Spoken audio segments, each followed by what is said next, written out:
And we are rolling. I'm Cody DeSalvo. And I'm Eduardo Camargo. And this is the Sandmo Show.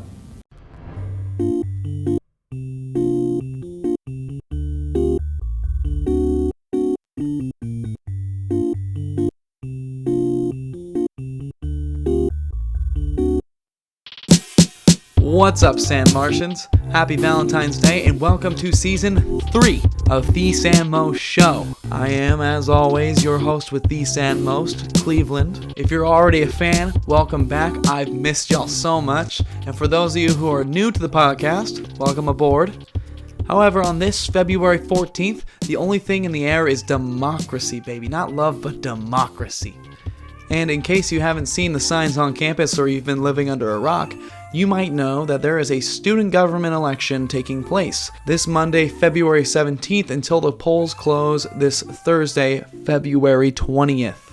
Bobcats will be voting on a wide variety of different things, including your next senators for the next session, a new student government constitution, and of course, your next student body president and vice president for the upcoming session. And I thought, what better opportunity for the public to meet the candidates than on the coolest podcast in San Marcos, The Sandmo Show.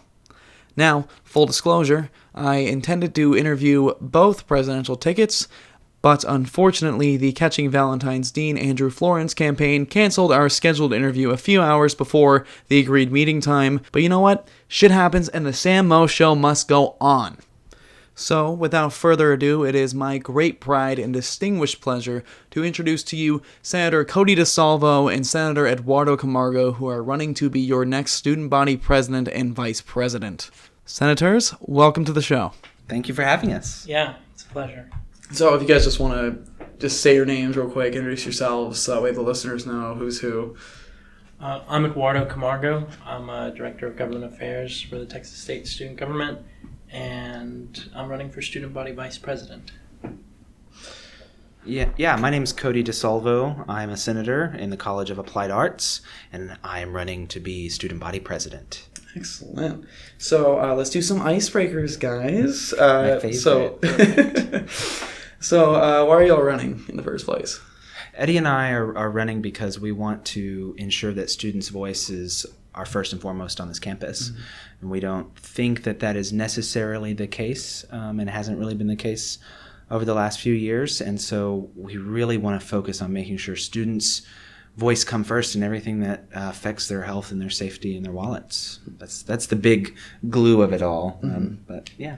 Yeah, it is very obvious that student government is sort of at a point where, with the new constitution coming up for referendum and sort of the past 3-year history, that it's at a point where it has a lot of potential for growth, but it also has a lot of potential to just keep going downward as it Mm-hmm. has been.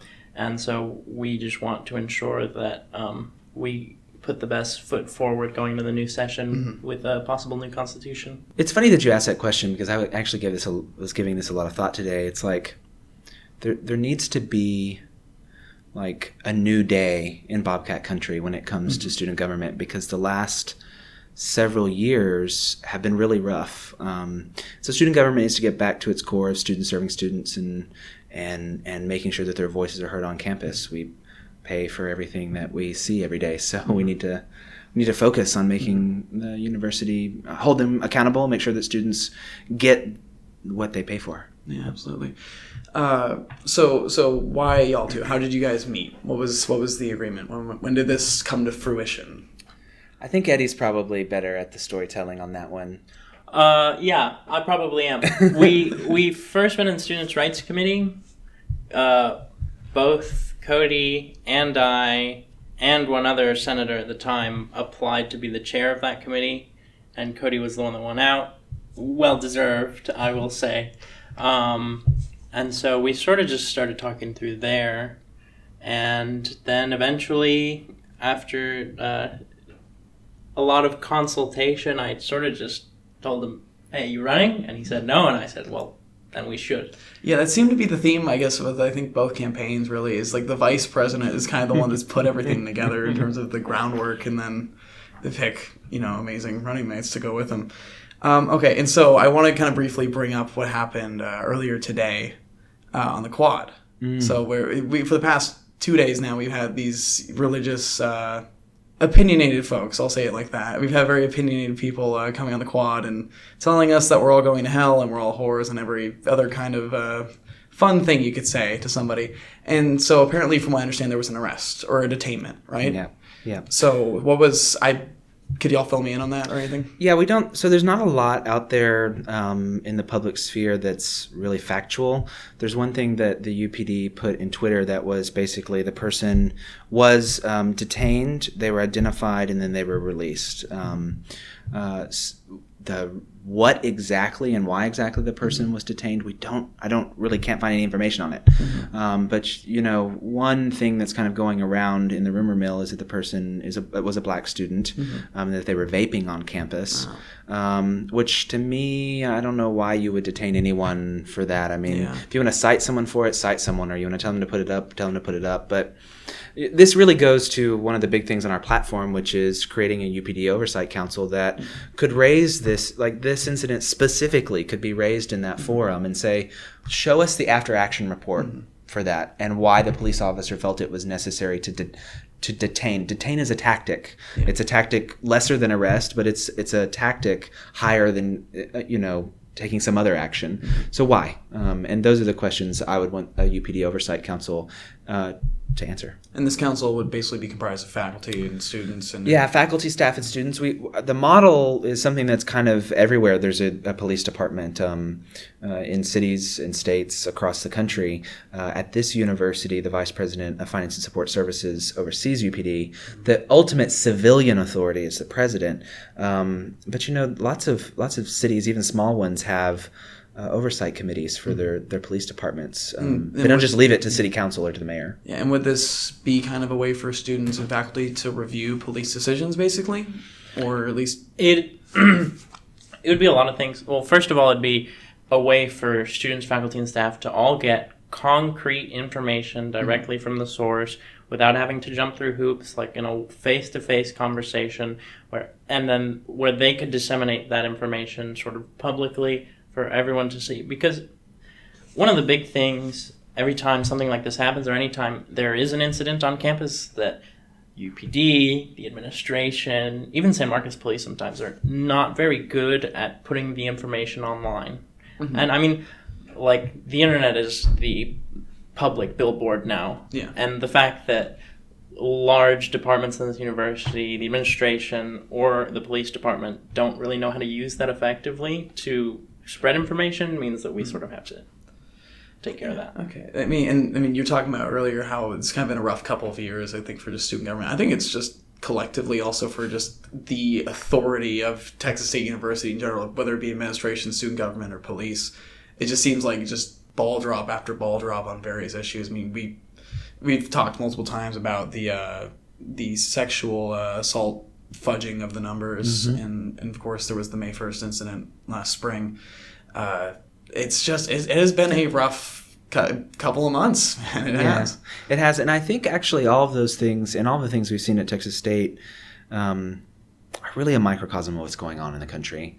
And it's not easy to tackle those problems at our level, but if you come up with good policies, you come up with good proposals that affect positively in the lives of people, hopefully it will equalize. I think one of the things that's happening here is we don't really love or trust our institutions because they've kind of been failing us, and the heads of those institutions are not the generation that's coming up, the generation that I'm a part of. We demand more from those people, and we demand the systems to adapt and be a bit more human. I'm a person who demands a little bit more of a human touch from big institutions, and I don't think that the leaders necessarily live and breathe that mentality. Yeah, I think sometimes incidents on campus require more than just an email, but that's just me, I guess. I would say that since there's been, it seems like a higher concentration of incidents in the past few years, that it could well be sort of an indication that not necessarily that things are getting worse, but that we're becoming more aware, and now it's just becoming solution-oriented. So explain to me your slogan, Students First, Bobcats Forever.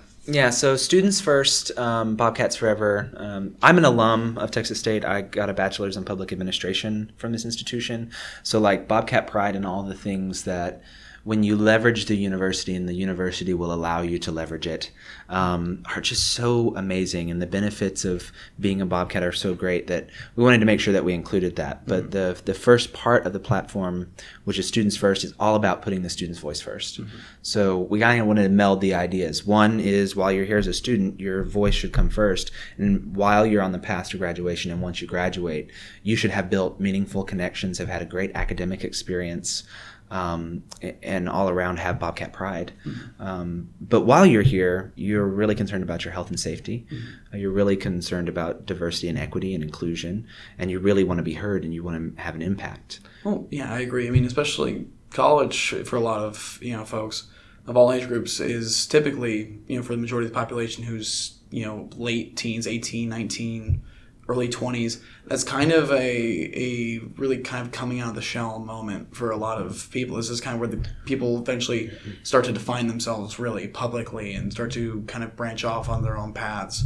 And, it would be so unfortunate for something to happen at the university level that either stunts that growth or has to redirect that, directional path that they were, heading on in the first place. I completely agree. Yeah. Yeah. The central idea is, Bobcats Forever means we want this to be a place that you're not only proud to be here, but once you leave, you're proud to have ever been there. And so we think that starts with accountability, transparency, equitable representation. So then we can start doing grand things like restructuring the student government itself and sort of making the campus more beautiful and making this the student body itself more responsible for a lot of its own affairs. Yeah, it's interesting you bring up the Bobcat Pride on the back end thing, because actually I had a lot of high school teachers that were Bobcats, and they were some of my favorites. They were some of the coolest teachers I had, and I even remember Miss Matter. She was my statistics teacher. And she was saying, hey, is Frisbee Dan still there? She'd, reach out and be yeah, he's still there throwing the Frisbee. And, it is cool because, it's not like A&M where you have, these long standard, but there's small things that if you really look, there are, constants of San Marcos that you love. And I think there's something great about San Marcos that I think it's overlooked a lot because, we're kind of in the shadow of UT a little bit. But I think it's a very unique kind of place that has its very unique flavor. Absolutely, and one of the things that I love about the university and San Marcos in general is that it's changing all the time.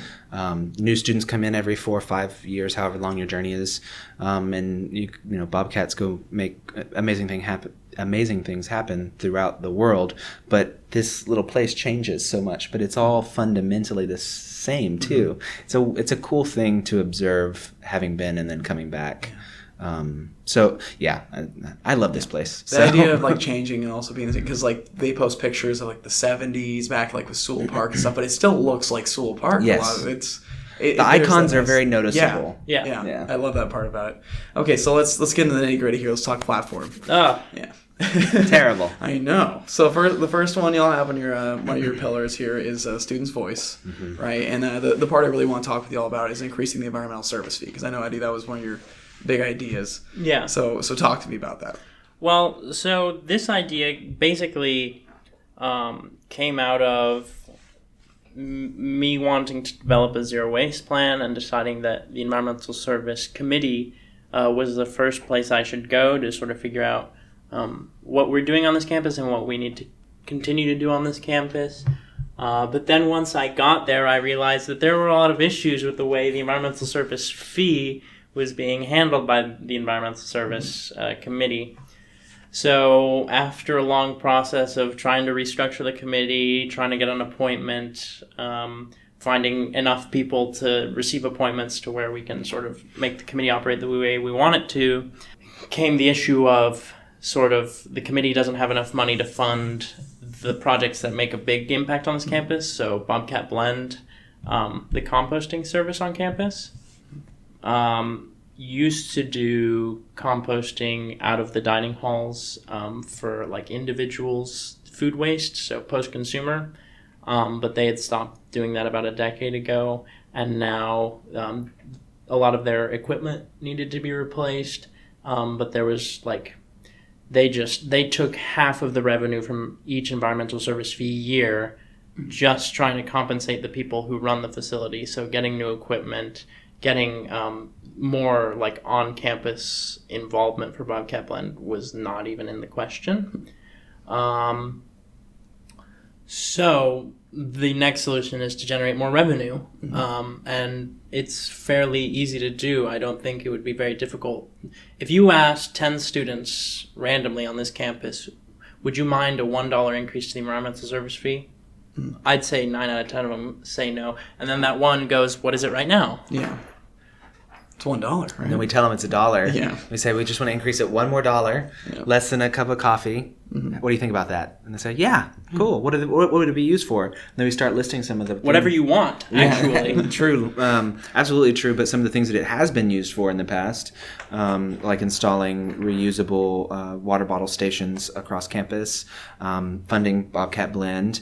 The first recycling program on campus was funded by that. It's since been institutionalized.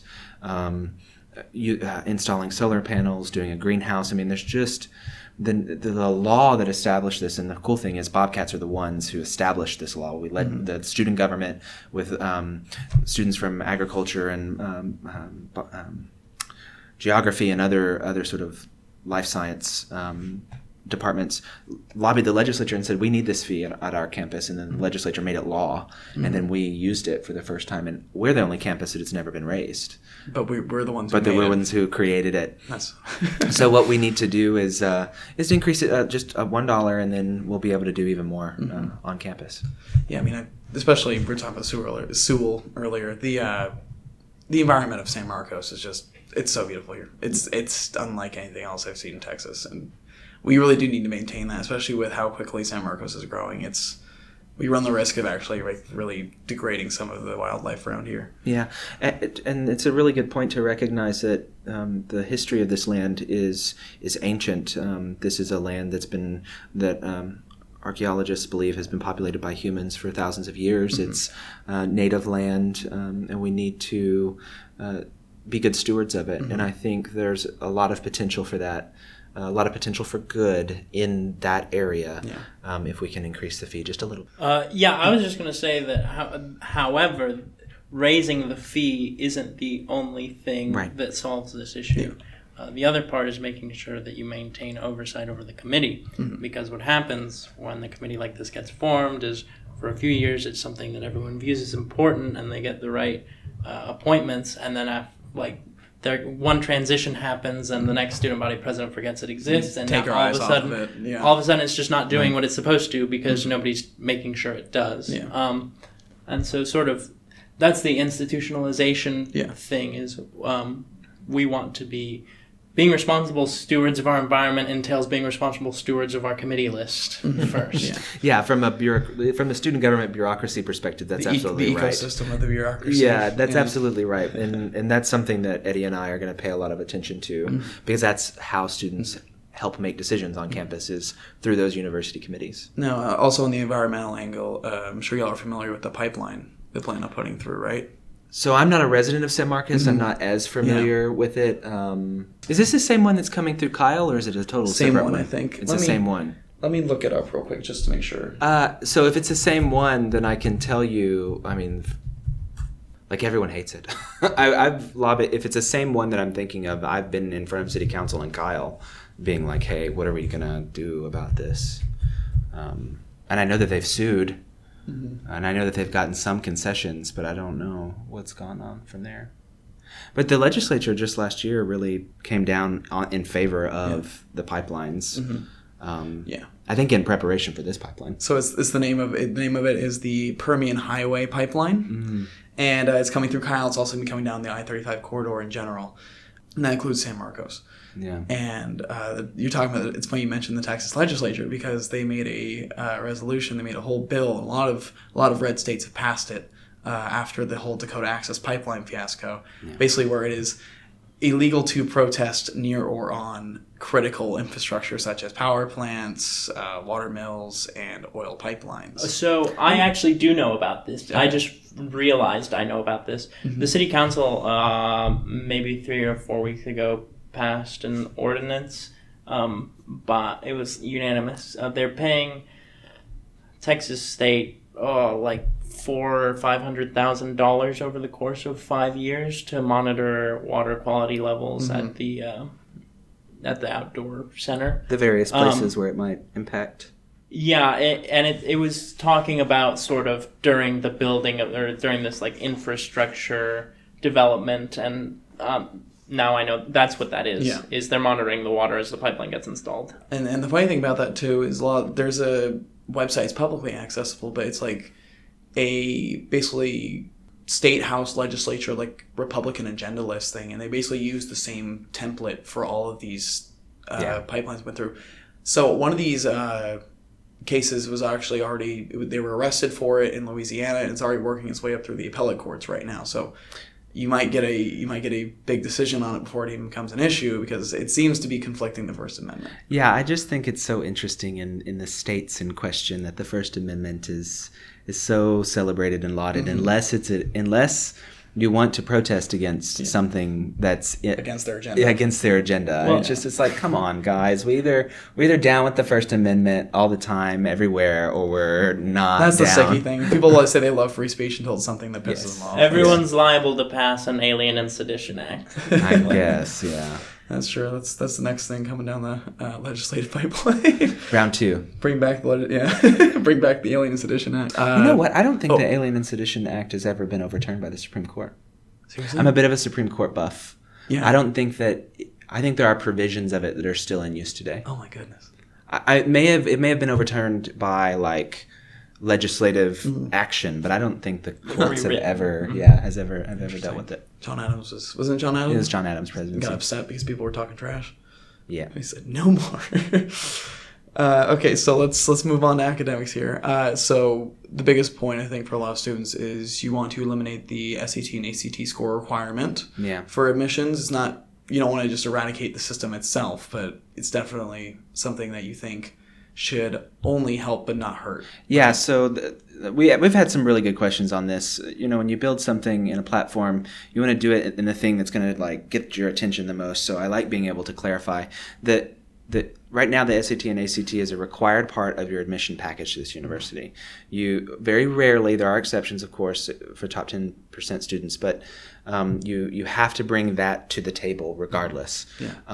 What we're saying is if you've got a certain GPA, we don't know what that is yet. We'd have to work in consultation with the provost in academic affairs to determine it. But basically, if you come with a certain threshold of academic excellence at your high school, the SAT can still be taken and it can still be submitted, but that grade would only help you get into the university if your GPA is not the best, never hurt you, because there's a lot of fluidity in admission decisions, but the way our university does it is basically you hit these marks, you're in. Yeah. You don't hit these marks, you're out. And obviously there's a lot of appeals process and stuff, so you can still get in. But we want to just like say, look, the SAT can't hurt you, primarily because we know now, after several articles on the subject, that the ACT and SAT has a bias against the socioeconomically disadvantaged. Black students and students of color are also negatively affected. So we really want to tackle that problem. Yeah. I mean, I've always had gripes with standardized testing in general because it's not really as standard as people want to claim it is. And I mean, I could rant for an hour about College Board's monopoly on that kind of the whole admissions process and system. It also can have a really strong effect on people's experience their last couple of years of high school. Some people will dedicate weeks and months of their life to try to just learn that test, because all you have to do is learn the test itself. It doesn't the amount of actual the practical knowledge that is taken SAT is, but a lot of people take it an average of 2 or 3 times and buy all the practice workbooks, and it's its own market. And you game the system, and I mean, I can only imagine how much of a nightmare some of those questions are for students, whose first language isn't English. I mean, because I'm a native English speaker, and half the time those questions still get me all tied up because some of those questions are intentionally designed to trick you. Yeah, and so you're actually making two really good arguments in favor of our thing here. Is look, if you are able to buy that test 2 or 3 times, lots of people can't do that. Yeah, lots of people can't get tutors for 3 months, right? That is the reason we want to eliminate it as a requirement, so that we can equalize it just a little bit. Yeah, and speaking of equity and equalization here, let's talk diversity and equity. That was a top tier segue right there. So I want to talk about Worldwide Week because that was something. So it's basically going to be an expansion on Diversity Week, right, that we had this past year, and we want to change it more to an international perspective, right? Yeah. So we basically want to break it down into 3 principles: food, culture, and language. So culture would be like art. During Diversity Week 1, there were a lot of students who read things that they wrote for the opening ceremony celebration. But we think if you have something more interactive, like food, sort of as a display of its own, it could lead to a lot more students feeling open to engage with different cultures. Because celebrating is great, but a lot of the time celebrating can just be surface level. You showed up to an event, you watch it, you leave, you go, that was cool. But we want people to engage with other cultures, because that's where you get true diversity of ideas and perspectives. I mean, and food always speaks many lanlanguages.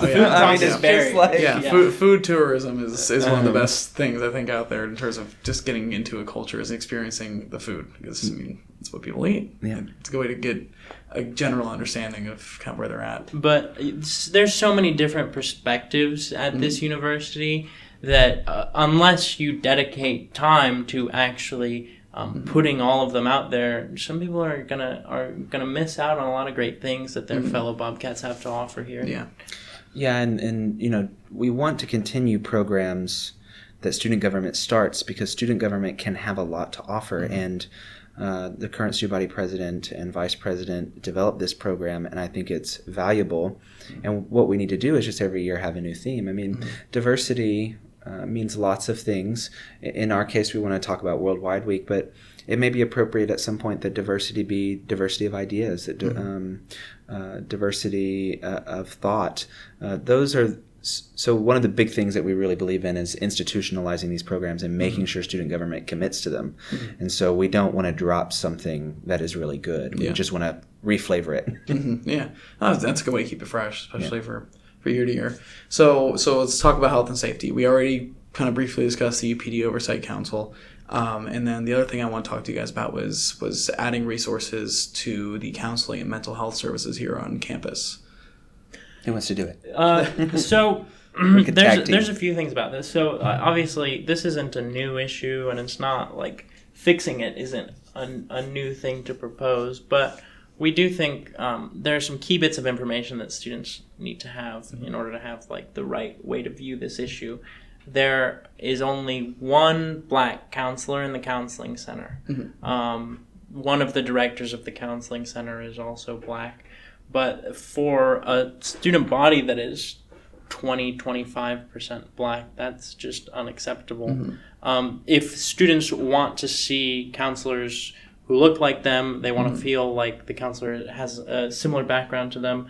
I mean, it's as a Hispanic person, I think it's not unreasonable to say that connecting with someone who has a similar background to you is much easier than connecting. And there's also different cultural attitudes towards mental health too, just across the world in general. I mean, but even more in the United States with as much cultural diversity we have as a country, there's different communities have totally different reactions to different kind of mental health issues, different crises. And so it's important to have different perspectives, definitely for all kinds of different students that we have here. And Texas State is a diverse place, so you know, in as many places as the students are being served, those places need to reflect what the student body looks like. But the truth of the matter is there's a mental health crisis on this campus. And I think that the administration is finally cluing into it. But there's more to be done. And so, some of the very first things that are on our agenda include dealing, kind of sounding the alarm, because these are students' problems. And I don't, sometimes the administration isn't the place that's going to solve them. Sometimes it's going to have to be us.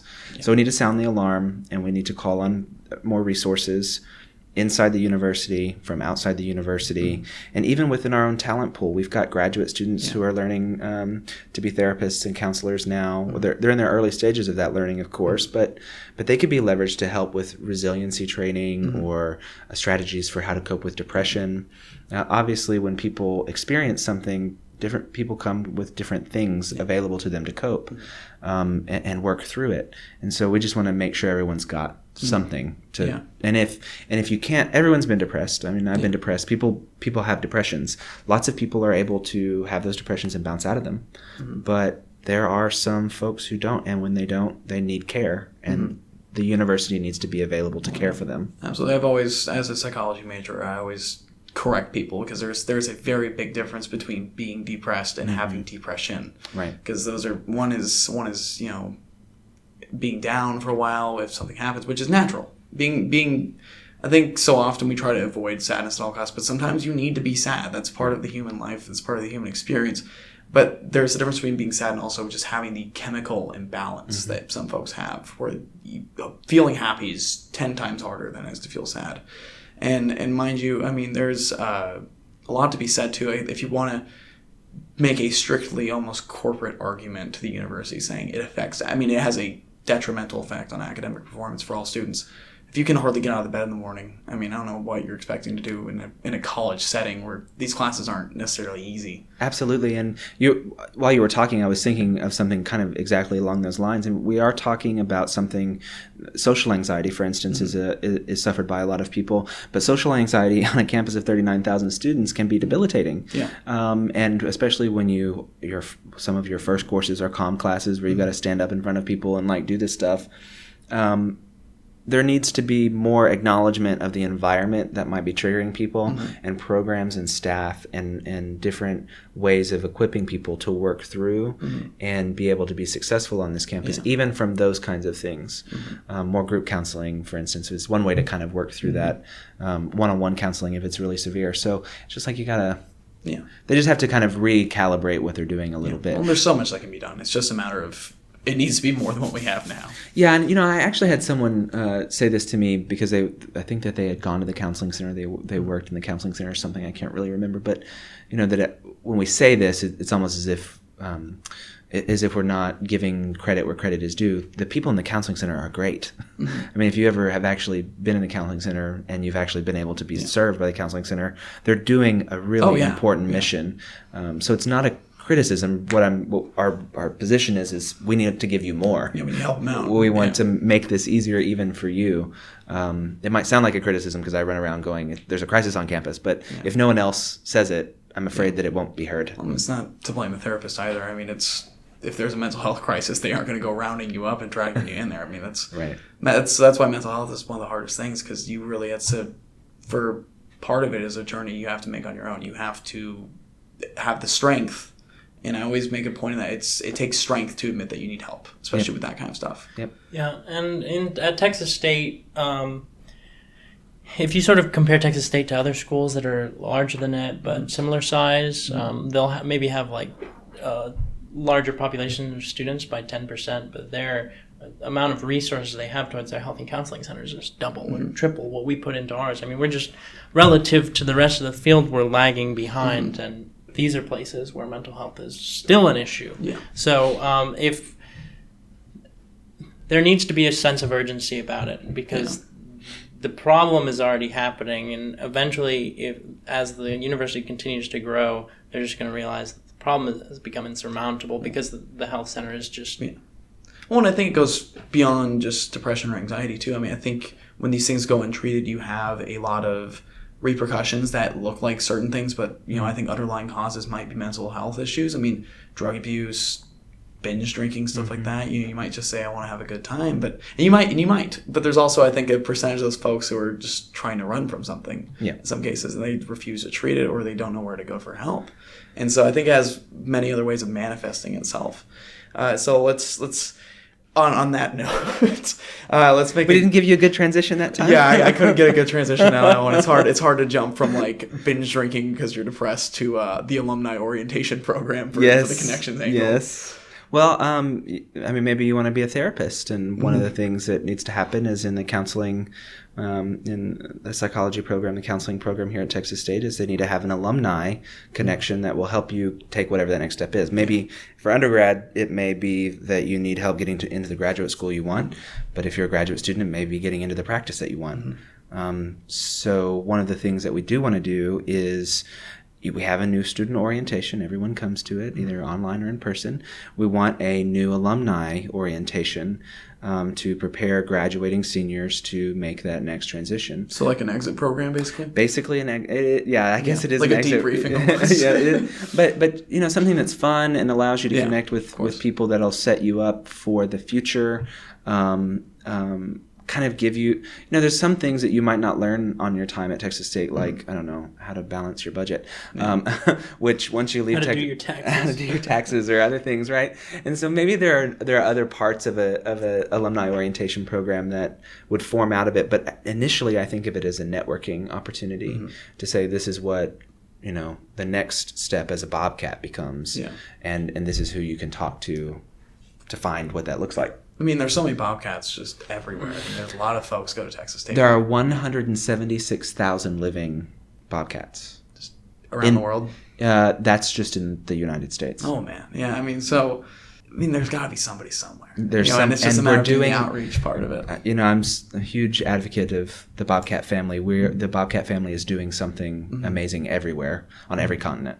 Yeah, like I said, I would dream of having like a Tech State kind of connection thing that almost rivals A&M's connection program, and there's so many of us from so many different backgrounds. So that's what I kind of like about Tech State. It seems to be kind of a vagabond group almost. It's a very a group of folks who come from all over and kind of just end up here, and they return to all over, right. and they're doing amazing things. There's not-for-profit leaders out there.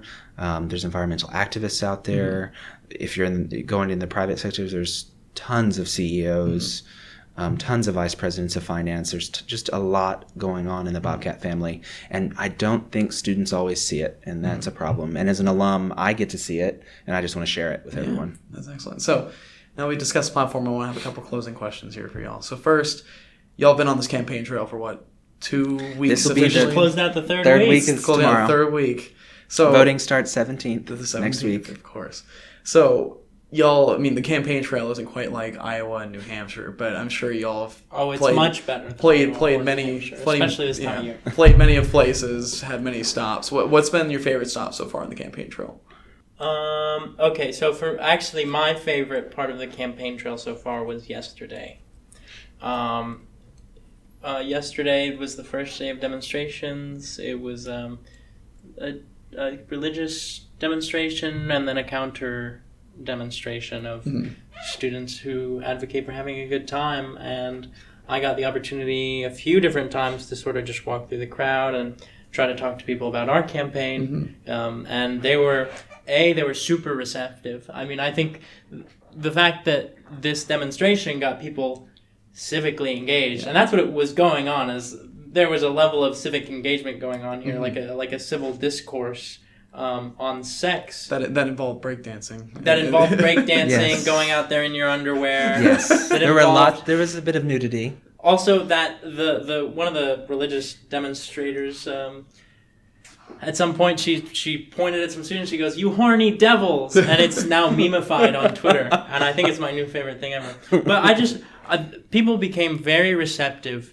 to new ideas, to what we were bringing forward. I got to hand them out some pins and some stickers, and they loved it. They were all digging it, and so it made me. That was a very proud moment of mine. Just getting. I saw you out there yesterday in the quad. You had some gall to be like, I know what you guys are thinking. You're thinking, who should I vote for student president? It's like, I don't think I could do that. Like, I don't think I could just be like, hey, random crowd that is definitely not looking at me. Like, let me get your attention. That was impressive, I will say. I think for me the thing that's been really great is the platform is basically a hodgepodge of ideas that we've gotten from so many different people. It's not just a brainchild of one individual. And as a result, when we talk about it with people, there's something to offer for every Bobcat, and we can talk to them about the things that animate them. And you can kind of see when you talk to people, hey, this is connecting. People like it. If you can get them to stop in the quad, or you can get the questions from the audience, people are interested in what we're having to say, and what the plans are. So to me, getting that feedback is really important. And we've heard new ideas too that we're putting on a list that we're going to be talking about as soon as we get elected. Yeah. So the ideas are always coming in, and I love ideation. I love creation. I love problem solving. So having people be a part of that process is really cool for me. Yeah, so next question is, so assuming you win the presidency, first day of the DeSalvo Camargo administration, what is the first thing y'all do? The very first thing, the first day, is I'm going to get a new chair for that front office because the chair is awful and it's a safety hazard. No, the very first meeting that we're going to have is with the director of the counseling center. Excellent. Because we need to get a lay of the land. We believe there's some money available for more counselors, and if there is, then we want them to use it. Good. So the real business starts on day one, and it'll be in the counseling center. Yeah. But yes, I'll be dealing with the safety hazard chair at some point too. So yeah, I mean that sounds great. Like I'm doing my entire thesis research on just Generation Z's mental health crisis, because it's compared to previous generations, millennials or Gen X or whatever beyond that. Usually youth optimism is at an all-time high, almost naively high. And suicide rates are low, and it's almost been the inverse of that for generations. These suicide rates have been incredibly high, and we are incredibly pessimistic. And I don't know if that's just, and that's kind of what I want to do my research on is looking at what are the factors here. Like, is the internet as bad as people are saying it is, or is it the state of the world we're growing up in? Is it just because we're more aware of things? I mean, there's so much to look into for that. There's so much. I don't know if you were asking a rhetorical question, but I can tell you that when I talk to senior leaders at the university, they really do believe that the internet and social media is a big factor in all of this. We are more connected on this planet than we have ever been, and yet we feel alone in a crowded room. Well, the problem is you can never unplug either. You can't. Always, you're always on the clock for that kind of stuff. You're always checking to see what's up, and I mean, it's just, we can have another 2-hour conversation about stuff, that. But and I don't know that the administrators I've talked to are wrong about that. I don't think so. But like, what do you do? Yeah. That is the $1 million question, literally. So we'll start tackling it. Yeah, that's good to hear. And so, so final closing question here. So you win, you serve the full term, you keep the trend of not getting impeached going for would that make it second year? Or we still have 70 days. Without resignation. I shouldn't jinx it. You're right. We still have 70 days. So let's assume Tucker and Corey don't get impeached and there's no resignations. Let's say you also keep with the same spirit of that, and you do a full term. What is, in one word, the word that you want your administration to be remembered for? The very first word that came to my mind was impact. Have an impact. One word. I'd probably say community. I want to bring the student government back to the Texas State community, and I want to create a sense of community among everyone. Impact and community. Very nice. Well, gentlemen, thank you so much for coming on the show. It has been an absolute blast having you. And thank you all so much for listening to the premiere of Season 3 of The Sam Mo Show. Stick around, stick with us. We've got a lot of great stuff lined up for y'all this season. Next week, I'm having my buddy Garrett Watkins come on to talk about the results of this election and so much more. It's going to be a regular episode with music breaks and everything. I'm sure y'all are going to love it. Be sure to stick around, and if you like what you heard, be sure to follow us on Twitter @SanMoShow. If you want San more, and I will see y'all in the next one. Bye-bye.